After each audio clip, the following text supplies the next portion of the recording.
What's up, what's up, what's up? This is part 18 of the Writing on Trump's Wall, where I read different post-its that were posted on the Union Square subway station a few days after Donald Trump won his first term as president. This is back in 2016.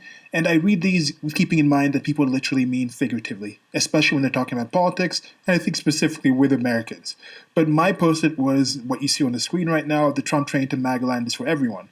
And that's also part of this series, part of this thing where I kind of talk about my general view that this whole Trump effect, Trump winning and Trump being president for the last 4 years and the next 4 years, has been part of this movement of going to this theoretical MAGA land, making America great again land, that's going to have an effect on everyone in the world. So I kind of read these things and think, what did they literally write, and give my opinion about that? And then what is the figurative thing that is probably more accurate to what was actually meant about this? Okay, getting into it.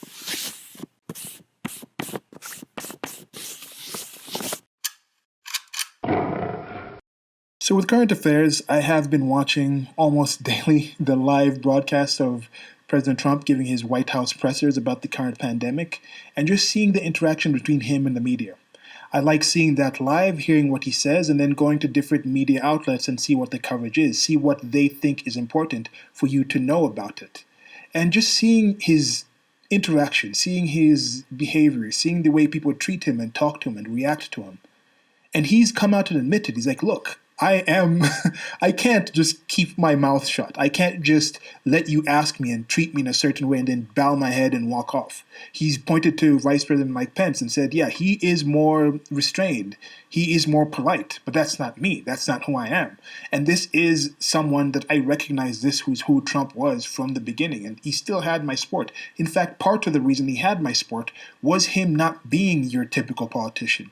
Not being into that typical rhetoric where he just goes in and says these contrived and target-tested, manufactured, manicured statements that just mean much of nothing. Like, he could come out there and expose people for just the artificial nature that a lot of people have and treat people with. And there is something that's really off-putting about these interactions. Like a simple one, you have this one female reporter from PBS, Yamiche Alcindor. She goes up there and she's telling him, what do you want? This is a question. She says, what do you say about this one family that went to a funeral back in March or something, and they got sick, somebody got sick at the funeral, and then they said they went to the funeral without a mask on because you, the president, weren't wearing a mask. And she's asking this at least a month after the actual case, while not wearing a mask. There's another reporter wearing a mask in there. There's one guy that I've seen with a mask. But if she thinks masks are so integral, and people outside are watching people wearing masks, and the president should be wearing a mask, should not be downplaying it, then why isn't she wearing a mask? Why can she lead? Why can she show and be that example? She is a reporter for a news channel. Why can't they decide that we actually have the ability to take this information to people, and those people are actually smart enough to actually decide on their own? But no, there is this aspect, there is this mentality where the president, the government, is not a governing body. It's not something that actually gives information. The state is their father, is their parent, so it is their God. So to them, this is an authority that you cannot disobey. If the state says stay at home, that's the only way you stay home. If the state says you have to go to work, you have to go to work, no matter the risk. You can't, as an adult, as an individual, as somebody with a mind of your own, decide this on yourself. It's a sick situation, and I just have some objections to it. I do suggest anyone who's actually has the time, or you can make the time, at least watch one or two of these pressers, 2 or 3 of these pressers, and go watch both the news sources you think are good and the news sources you think are bad, and see what they directly report about what the president said. And it's just a good situation to look at and see how you can deal with. And then now imagine that interaction of the president and the press, and imagine that being done in any other country. Do you think the press would have the leeway and the ability to talk to their president, their leader, in the same way? Do you think this would fly in China? China has already literally kicked out certain reporters from the place. Yet look at how some of these people who have been kicked out of China actually report on the CCP, on the Chinese Communist Party. Okay, into the readings of the post-its. The first one here is mobilize. Mobilize. Mobilize. So this one, I think, would be one of the resist people, one of the anti-Trump kind of people in this sense, who there was this whole mobilization force to actually go out there and stop Trump. So I think this is a literal thing. It's not necessarily that figurative. I think they're really out there. Would this person go more to hashtag activism? I don't know. But in New York City, there was an active group of people. I did attend some events, the May Day protest in particular, then I went to a few others and ended up seeing the same kind of people out there. There are actual organizations that do activism and things like that. Black Lives Matter is centralized in the United States of America. I think there was a time I was walking and I saw like D-Ray, I think his name is D-Ray, the guy who wears the blue waistcoat or something. I just saw him just walking in the street and it's like, yeah, it's normal people. And just like I was attending many of these events, these people attend the same events and they know each other. So I do imagine if I went to this wall and posted here, some of the actual people who are active in it actually could have done it. And now with the Mobilize, on the actual political standpoint, there was a lot of mobilization by politicians to stand in the way of Trump. And they have limited a lot of what Trump was trying to do. So there is that aspect. And that is, I think, a positive aspect of the United States of America, the checks and balances. But some of the things I think have just been a bit absurd with the whole Russia thing, with going to the Ukraine thing, with just saying the taxes, it's just constant blaming of Trump and saying he's doing these things wrong. Trump even came out and said, like, look, if I actually came up with a pill that was invented to just say, like the drug, to just a drug that just cured the coronavirus, you would still say Trump did something bad. And I think that is accurate. That line that Trump said, like, I have such good fans, like I could stand on Fifth Avenue and shoot someone and people would still support me. That is accurate. But he could also stand on Fifth Avenue and raise someone from the dead that had just been shot. Raise a black person from the dead, a black Jewish person from the dead who had just been shot by a racist KKK actual waving a Nazi flag, wearing a KKK outfit with the Nazi, with the swastika all over it.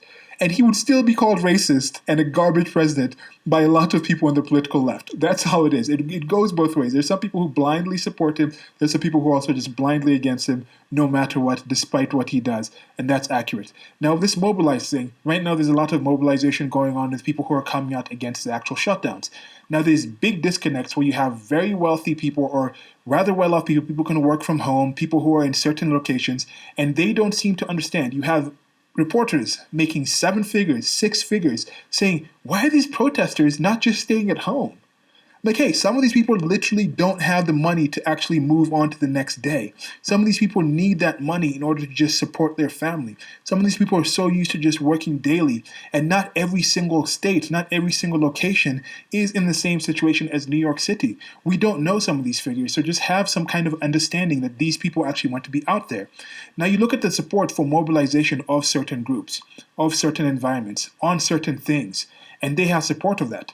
Have you heard some media come out harshly against the massive women's march that occurred in Spain? I think it was around International Women's Day. I think there was a massive women's march in Madrid or something, or different places in Spain, and that led to a lot of people getting found positive. That probably led to the spread of the actual coronavirus. People weren't wearing masks. People were actually mashed together, tens of thousands of people, maybe up to 100,000 people. How is that covered versus these things where Americans are coming together, mostly Americans are coming together in smaller areas? Some of the people have masks, some of the people don't, some of the people are in their vehicles, some of the people aren't, some of the people are spread apart, some of the people aren't. But in this situation, people were just standing out in that women's march on that topic versus the situation where people are like, hey, these people are coming up for their cause. So it depends on what the mobilization is for. That's going to change the actual support of it. That's going to change how that thing is treated. Okay. What do you guys think about the mobilization? Do you think it's been effective? Do you think the mobilization was positive? Do you think the things people were mobilizing from or for in the start of Trump's presidency are still things that are valid now? Do you think the mobilization will continue now that Trump is probably 100% set or 99% set to win his second term? Okay, on to the next post-it. Black Lives Matter. Nick Vizio White M. So, Black Lives Matter. What does it literally mean? Yes, Black lives do matter. I'm not against that. Black lives matter. Lives matter. So, but this guy's talking about specifically the Black Lives Matter movement. And then he puts his name there, some virtue signaling, and then adds white M. So this is a kind of situation. Now, he says white M. Does it mean man or male? I don't know what it is here. Because it could be a female. This person technically have been born genetically a black female, but identifies as a white male named Nick Vario or something. But this level of virtue signaling having to identify that Black Lives Matter somehow means something different if it's a white male saying it versus a black man saying it. I am more for reading books where I've learned things from characters that don't exist. I've learned things from robots, from aliens, from people in the past, from people in the future. It doesn't necessarily matter that much. I mean, for the story and the content, there could be some different aspects to it.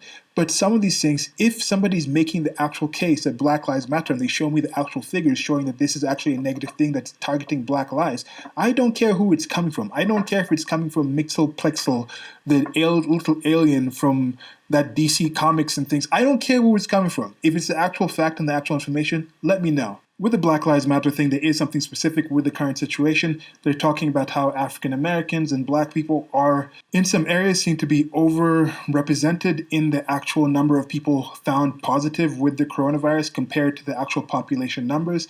Now, I don't know if you have the situation where the same amount of actual testing to see is it actual from the percentage, or do they happen to be more testing in the at-risk factor people happening to be in these black actual communities. But there's things like this that have come up, and they're talking about some actual racism aspect to show this. But then globally, you see that men are 50% more likely to actually die from the virus. And I don't see people who are saying that the higher percentage of blacks or brown people being just positive with the virus is an example of racism, but they don't talk about the higher percentage of men actually dying, males actually dying, being an example of sexism. So there is some double standard there. What do you think the voting patterns are going to be in this next term? Do you think President Trump is going to get more or less a percent of the actual black vote? I think he's going to get more in this election than he did last one. Okay, let's go to the next post-it. Everyone is beautiful and unique in their own ways. So with this saying, I think this is going off the saying of just everyone is unique. And this is something that I've thought about, and this is just the way my mind thinks. I think about things a lot, and some things I get very semantic about. I'm like, how does that really work? You know, the whole thing, like the only constant in life is change. And I was like, well, wait, what? Then no, that can't be constant, because then if that changes all the time, then won't it change to the time when no change is happening? So instead I thought, for this to make sense, it would have to be something like the only constant in life is change, besides this previous statement, because that exempts the statement from changing and then change continues. Now, the whole everyone is unique thing, that's another thing that actually changed for me. And I moved around in different countries, different continents, and I never actually joined a clique during this development period. I thought I was always on the outside. And some groups, some people actually did welcome me in. And looking back in the past, after I'd actually passed that time, I realized how open they were. And I wasn't really as much of an alien as I thought I was. But I actually was technically, by definition, unique, but there's this big effort to actually fit in that's hard to actually not feel. We're social creatures. We want to feel a part of something. We're tribal beings in that sense. And one thing I felt I missed was that sense of just being a part of a group. And I thought, if everyone is actually unique, then aren't we all similarly unique? If everything is different, then isn't all the same?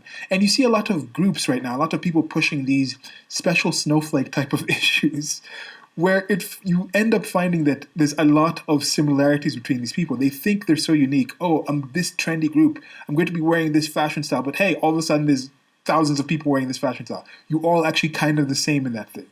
There's that one trope of don't be a basic bitch. And people don't want to seem like they're basic. They want to seem like they're unique. There's this funny meme I saw. It's like just this image of this person, this woman at a doctor, this female at a doctor, this girl, and she's saying, the doctor's like, oh, you just have a common cold. And she's like, what? I'm not common. It's just this need to really be different and unique. And I thought about this statement. I think I had it up on my MySpace profile.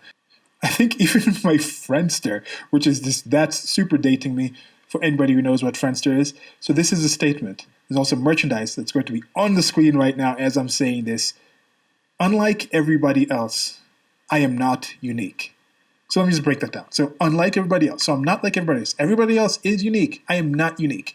I am just who I am. I am somebody who just lived my life, and I'm just reacting from those things. I'm not uniquely taking anything out of those things that I don't think anybody else would have taken out of them. And that's part of why I'm doing this series. That's part of why I'm reading these things to you and giving my opinion on these things.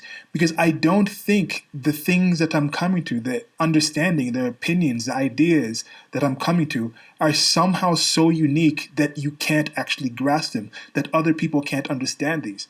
I might just have more access to certain information, more time to actually read these things, had an experience to actually look at things in a different lens, but I'm still a human being. I'm still someone who can discuss these things. I'm still speaking in a language that some of you can understand, in grammar that seems to be somewhat communicable to most of you.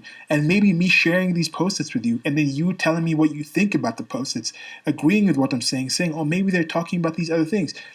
It would be amazing to me if I talked about one of these things and then somebody who actually posted one of these post-its was like, hey, that was actually me and this is what I meant. Or like, oh yeah, that is what I meant. And they just had that. Or somebody comes up and says, yeah, I also was also reading those post-its. Here are some post-its that I have. There's also a link below in the low bar if you have an actual post-it and you want to send it to me to add to this list.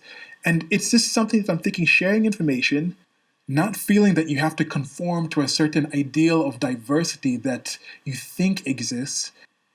I mean, I'm an individualist.